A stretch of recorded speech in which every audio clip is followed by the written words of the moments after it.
우리나라처럼 뭐 정치와 종교는 분리된다. 이거는 전혀 잘못된 원리가 되는 것이죠. 네, 안녕하세요. 심재율의 사방팔방. 오늘은 굉장히 중요한 주제이면서도 사람들이 좀 깊이 생각하지 않는 그러한 주제를 냈고 얘기를 해보겠습니다. 뭐냐면은 종교 분리에 대한 이야기죠. 우리 구피디 종교 분리의 일단은 단어의 뜻이 뭐라고 생각하세요? 정치와 종교의 분리라고 생각하는데요. 네, 정치와 종교의 분리라고 생각하면 좋겠지만 그것이 전혀 아닙니다. 정치라는 것도 굉장히 무형의 것이고 사람의 의견이나 사상에 관한 것이고 종교는 역시 더 말할 것도 없죠. 종교는 생각과 사상과 뿐만이 아니라 양심에 관한 부분이고 뿐만이 아니라 종교는 신과의 관계에 있기 때문에 이것을 어떤 뭐 다른 것과 분리한다는 게 굉장히 힘들어요. 뭐 확실히 보여야 분리를 하고 구분을 하지 않겠습니까? 그래서 종교 분리는 한국말로는 정치와 종교의 분리라고 생각할지 모르지만 원래 그 단어가 나온 미국에서는 전혀 그렇지 않습니다. 영어로 된 미국의 종교 분리를 이렇게 위키피디아로 뒤져보면 separation of church and state라고 얘기가 되어 있어요. church는 교회잖아요. state는 이제 국가 내지는 정부 내지는 뭐 또 경우에 따라서는 입법부가 될 수도 있고 사법부가 될 수도 있고 그래서 교회와 국가의 분리 혹은 교회와 어떤 국가기관의 분리라고 얘기를 할 수가 있어요. 여기서 말하는 스테이트는 일반적으로 얘기하는 나의 조국 대한민국 이런 국가가 아니고 좀 더 세분화해서 얘기하면 입법부와의 분리, 사법부와의 분리, 행정부와의 분리 이런 뜻이가 되는 겁니다. 그러면 이제 교회와 입법부와의 분리를 어떻게 되느냐? 구독은 유튜브들에게 큰 힘입니다. 구독 부탁드립니다. 입법부는 교회를 탄압하거나 교회를 강제하는 이런 법을 제정해서는 안 된다. 이것이 미국의 전통이에요.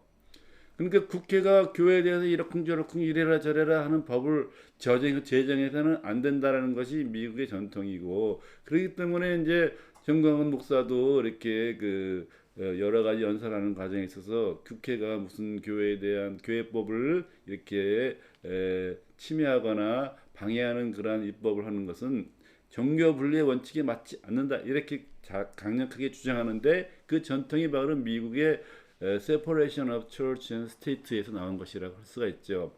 또 하나 그러면 행정부와 교회의 분리는 뭐냐? 미국의 전통에 따라 보면은 예를 들어 가지고 우리가 뭐 공무원이 될 때 특정한 종교를 가진 사람만 해야 된다. 이런 거는 안 된다. 이런 뜻이에요. 사법부도 마찬가지예요. 사법부도 이제 저거를 저기 재판을 하는 데 있어서 종교적인 그런 원칙과 양심에 저촉되는 것은 해서는 안 된다. 이런 의미가 되는 것이죠. 따라서 우리가 알고 있는 저 종교 분리의 개념 자체는 완전히 틀렸어요. 우리가 상식적으로 뭐 그럴 것이다라고 생각하는 게 전혀 아니다. 라는 얘기죠. 전혀 잘못된 생각을 가지고 있기 때문에 그래서 오해가 생기고 이제 교회에서는 펄펄 뛰는 것이고 사람들은 뭐 이래야 되는 거 아니야라고 잘 알지도 못하는 상태에서 이제 이게 저거 하는 거죠. 그 쉽게 얘기하면 이제 장님들이 더듬으면서 이렇게 뭐 이런 거 아니야 저런 거 아니야 지멋대로 얘기하는 겁니다. 따라서 이제 저도 사실은 잘 모르고 있었는데 이번에 정광훈 목사라든지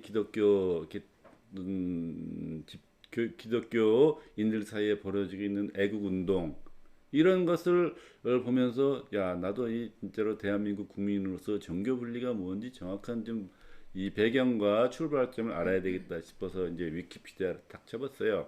그랬더니만 길게 나오는 건데 이제 여기서는 물론 미국에서의 separation of church and state로 주로 나온 얘기인데 이제 다른 나라에서는 약간 다를 수도 있지만 우리 어차피 우리나라도 이 미국의 그 전통에 따른 그런 많이 참조가 돼야 되기 때문에 미국 사례를 제가 주로 소개를 하도록 하겠습니다. 그러면 미국의 종교적인 그러한 또 저거를 그 전통과 탄생의 이걸 알아야 이 왜 이 말이 나왔는지가 우리가 설명이 됩니다.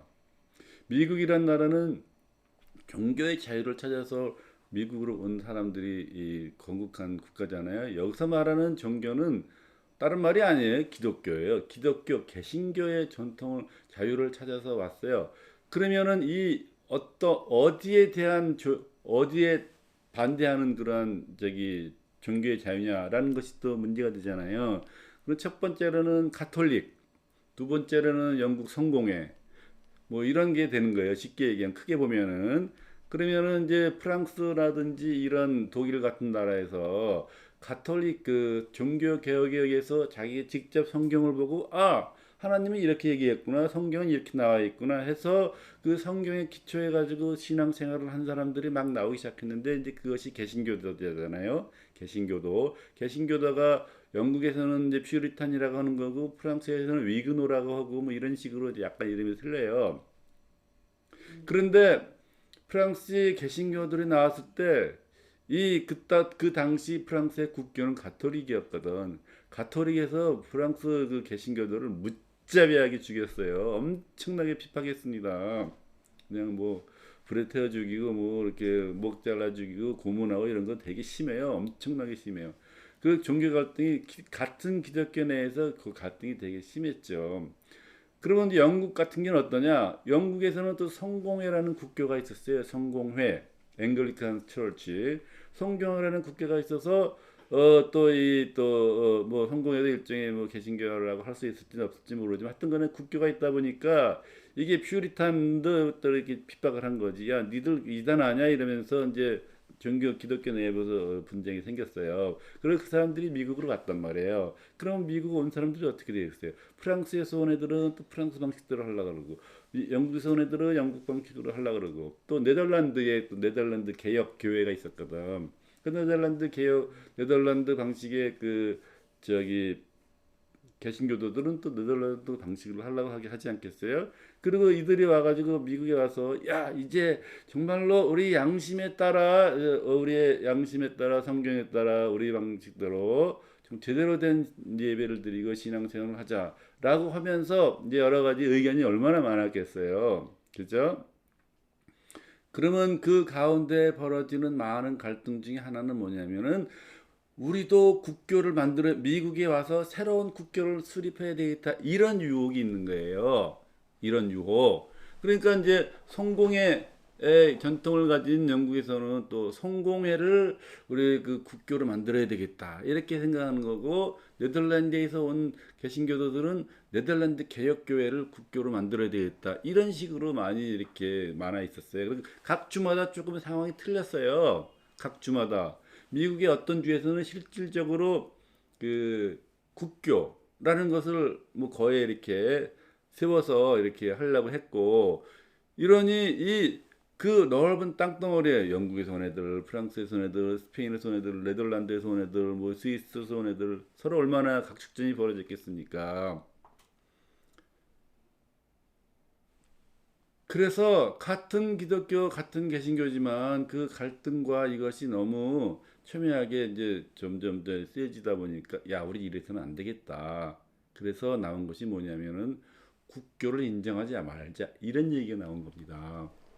국교를 인정하지 말자. 왜냐하면 국교를 인정하게 되면 성공회를 국교로 해야 될지 위그노의 저거를 국교로 해야 될지 그다음에 이미 미국에는 또 회중교회라고 좀 주별로 다수를 차지하는 그런 기독교 이렇게 교단이 있었단 말이에요. 그러면 걔네들은 숫자가 많으니까 야 우리 거를 커네티컷 주 같은 경우는 회중교회 컨그레이셔널 처치에서 국교로 세우자 뭐 이렇게 했거든. 그러니 그게 서로 얘기가 통합이 안 되잖아요. 그렇기 때문에 국교를 인정하지 말자라는 얘기가 나온 거예요. 국교를 인정하지 말자. 그러면서 종교의 자유라는 말도 거기서 나왔는데 엄밀히 얘기하면 같은 기독교 내에서 이렇게 서로 약간 모양이 다른 이런 걸 서로 인정하자는 의미에서 종교의 자유라는 말이 나온 겁니다. 그래 이런 배경이 이제 있죠.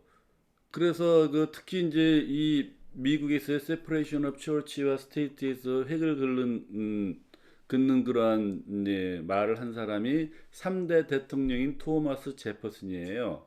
토마스 제퍼슨이 separation of church and state라는 말을 이제 본격적으로 하기 시작했는데, 그러면서 두 가지 중요한 원칙을 세웠는데 뭐냐면 국교 설립 금지를 얘기하는 거예요. 국교 설립하지 말자. 두 번째로는 자유 활동을 보장하자. 이런 것이 이제 큰 원칙으로 세워진 것이죠.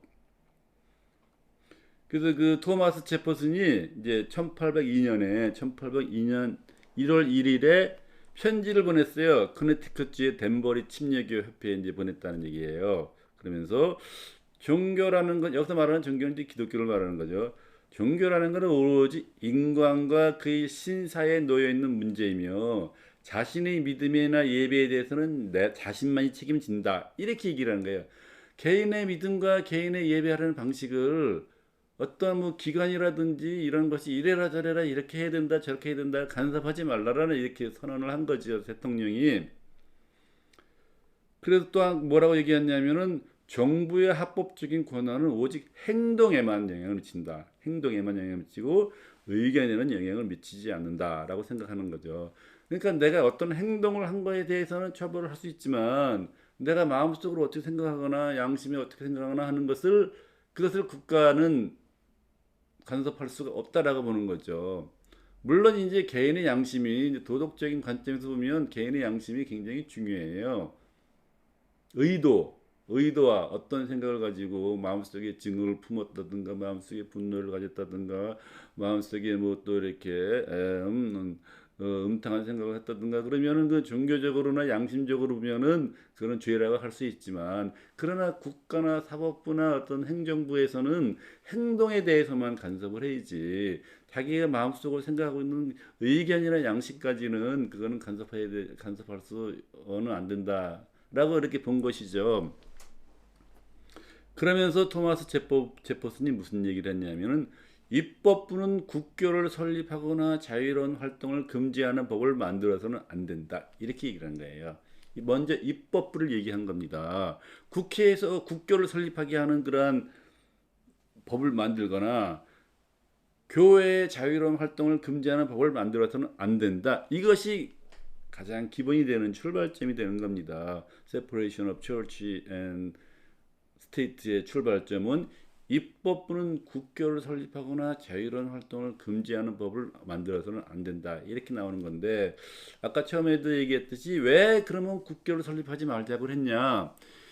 이 미국으로 넘어온 사람들이 국교 때문에 엄청난 이 박해를 받은 거 아닙니까? 프랑스에서는 가톨릭이라는 국교 때문에 막 개신교도들이 막 고문당하고 죽고 뭐 불태워지고 엄청난 피해를 받고, 영국에서도 물론 마찬가지로 앵글리칸 처치라는 국교가 퓨리탄을 막 탄압하고, 야 니네들은 이단이야 뭐 국가 정책에 반대했어 뭐 이렇게 해가지고 이제 독재적인 권력을 행사하기 때문에, 그래서 국교를 세우지 말자로 얘기한 거예요. 그리고 아까도 잠깐 얘기했지만 네덜란드에서 개혁파들은 또 네덜란드 개혁교회를 국교로 세우려고 그러고, 그 미국의 여러 그 넓은 땅에 이주마다 상황이 다 틀렸기 때문에 결국은 그것을 조화롭게 분쟁을 일으키지 않고 하나에 묶으려면 국교 설립 금지밖에 없었던 거예요. 그 다음에 자유로운 종교 활동을 인정하지 않아 이렇게 된 것이죠. 그래서 separation of church와 and state가 나온 거고, 우리나라처럼 뭐 정치와 종교는 분리된다, 이거는 전혀 잘못된 원리가 되는 것이죠. 정치와 종교는 이거는 뭐 이렇게 양심에 관한 부분이고, 그 다음에 어떤 예배에 관한 부분이고, 개인의 생각에 관한 부분이기 때문에 어디부터 어디까지 구분한다는 게 이게 제도적으로는 구분하기 자체가 불가능한 일입니다. 그렇기 때문에 이제 정치와 종교를 분리한다는 것은 이제 처음부터 잘못된 말이 되는 것이죠. 그래서 예를 들어서 요새 정광훈 목사라든지 이렇게 애국운동하는 기독교인들이 왜 정부에서 교회에 대해서 이렇게 저렇게 간섭하느냐라고 얘기하는 것은 미국의 전통을 보면은 굉장히 합리적인 그러한 반발이라고 할 수가 있어요. 그래서 이 종교와 정치의 분리는 굉장히 중요한 주제이면서 계속 우리나라에서 그것이 다시 이제 그 기본 원칙이라든지 그러면 한국에서는 어떻게 할 거냐 하는 부분이 정립이 돼야 되기 때문에 오늘 간단한 10 몇 분 정도 얘기 가지고 끝낼 일이 아니고 일단은 제가 확실히 말씀드릴 수 있는 것은 지금 대한민국에서 대부분이 얘기하는 종교 분리의 원칙은 그건 개념이 틀렸다. 이것은 자신 있게 얘기할 수가 있습니다. 그리고 세상에 정치 아닌 것이 하나도 없어요. 이 집안에서는 또 가정 정치가 있잖아요. 가정 정치라는 게 뭐냐? 이 자녀들은 엄마 편에 부를까, 아빠 편에 부를까 이렇게 눈치를 보는데 정치라는 거는 힘의 논리에서 적용하는 거잖아요. 엄마가 뭐 이렇게 경제권이 있거나 엄마가 더 똑똑하다. 그러면 자녀는 엄마한테 싸우고 아빠 이렇게 되고 이 남녀 간의 이 관계에서도 정치가 있잖아요. 서로 이제 뭐 이렇게 그냥 주도권을 잡으려고 남자 여자가 막 싸우는 거 이것을 남녀 간의 정치를 밀당. 표현하는 말이 바로 밀당 아닙니까? 밀당. 서로 주도권을 잡겠다. 그 다음에 이 종교 내부에서도 다 이렇게 주도권 싸움이 있고, 뭐, 정치계는 다 말할 것도 없고, 세상에 정치가 없는 것은 한 군데도 없어요. 그렇기 때문에 정치를 따른 종교는, 정치는 종교하고도 분리할 수 없고, 가정생활하고도 분리할 수도 없고, 인간관계에서도 분리할 수 없고, 사회생활에서도 분리할 수가 없는 것이 정치이기 때문에 정치와 종교를 분리한다는 것은 말 자체가 안 되는 어불성설이라는 얘기죠. 그래서 오늘은 이 중요한 주제에 대한 어떤 서론으로서 일단은 한국에서의 종교 분리라는 말 자체는 틀렸다. 이렇게 이런 걸로 결론을 내리도록 하고 다음 기회에 또 미국에서의 종교 분리에 대한 이야기를 추가로 기회 있으면 하도록 하겠습니다. 자, 감사합니다.